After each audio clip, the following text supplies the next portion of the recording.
What's up, guys? My name's Diachronic, your host here on this Destiny video. In today's video, we're going to be talking about the new information released from Gamescom 2015. So a lot of new games and a lot of new screenshots and all these different stuff. I'm going to be talking about in this video is going to be the PvP maps as well as the new gear that was shown in the Taken King. Obviously not the only gear that's going to be there, but I have to show you guys what I think as well as the artistic value behind both the maps and the actual the gear and the weapons and all that stuff. So starting off first and foremost, the first map that was showed is Bannerfall.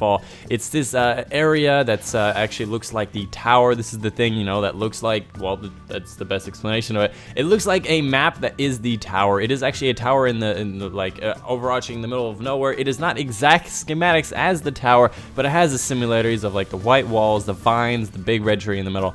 And I think it's actually a really nice map. Very bright, very nice to actually play. And the next map is going to be called Crossroads. Now this map is one where it just kind of like pathways everywhere. It's the one with the giant man cannon in the middle, and I really do like the idea of it kind of being an asymmetric man cannon to the thing, but it seems that most of the battles really do happen in one area, which is like near the middle of the far side away from the cannons, which is not that great. There is the map Frontier. I don't know why there was not a lot of pictures on it, but it's another one of those maps that's just kind of like similar to Crossroads. The next map is the Sony exclusive map Sector 618. I don't know why this was a Sony exclusive, but it is a Sony exclusive map. This map takes place inside of the wall. It's this kind of area where you just started the game. It has definitely a couple of interesting areas. My problem with it is obviously it's just very compact choke points. There's about 3 ways, with 2 on the sides and 1 straight through the middle. That's the only ways to get around. Of course, you can jump from them between those things and all that stuff, but it's really not that big of a deal, and it's kind of a choke point map. If you control the choke points, you control the map.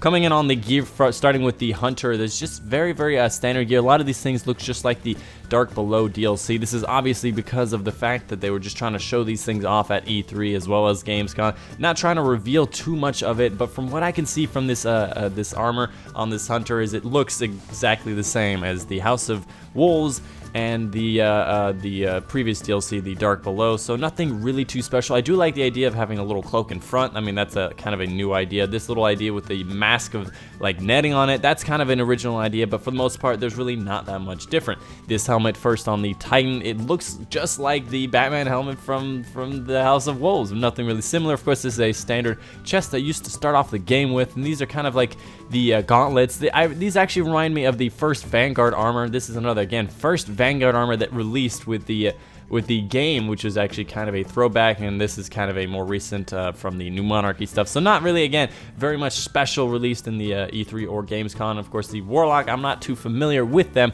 but again, it just looks very standard, nothing really that much different. There's a bit differences in stripes that go around it. I don't know if the racing stripes is something to really like think about all the times. I like the New Monarchy band. It's like that little 3 things, and it looks kind of cool, but again, this just looks just like the House of Wolves and all those things, and I could just keep going on about it. This one is a little bit different. This one's original, has the Stormcaller as well as this fist. Now this fist is like the one thing that stands out. I think is really cool, and you guys should definitely look out for it. It is an exotic. It is an exotic, thought of as an exotic, although it was legendary in the actual the demo at E3. And then, of course, and of course, the weapons is where I actually think the game shined the most. The one with the most creativity was the weapons in the game, the ones with the most difference from the current meta of the game. The ones with like the Suros pulse rifle, the Suros rocket launcher, the different like new body for the fusion rifle, and the hand cannon. These are all new different ones. I really like the idea of pulling these back and actually showing you guys these new gun types. I like the first gun that looks like a Scar from from Modern Warfare 2.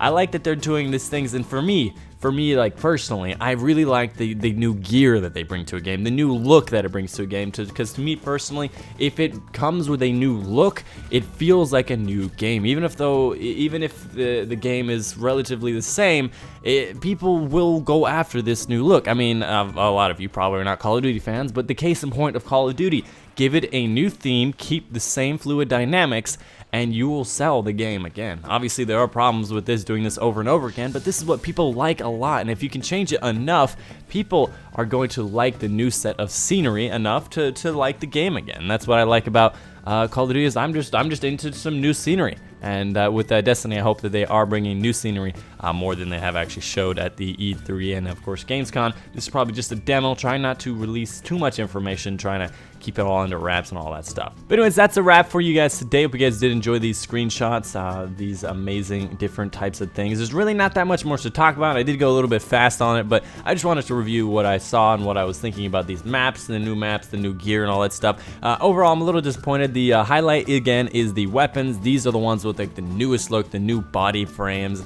I really like using the word body when describing the body of a gun. You know what I mean about the body. But anyway, so if you guys did enjoy this video, if you did, make sure you leave a like down below. Let me know in the comments your opinions. What do you think they should bring out? And if you have some cool art that you want to share with me, like send it to my Twitter and be like, this is what a gun should look like. I know a lot of you guys have been making some fan art guns and they look phenomenal, and I really do think they should incorporate some of these ideas into the game. Again, this has been your host, Chronic. Hope you guys did enjoy, and I will see you guys on the next one.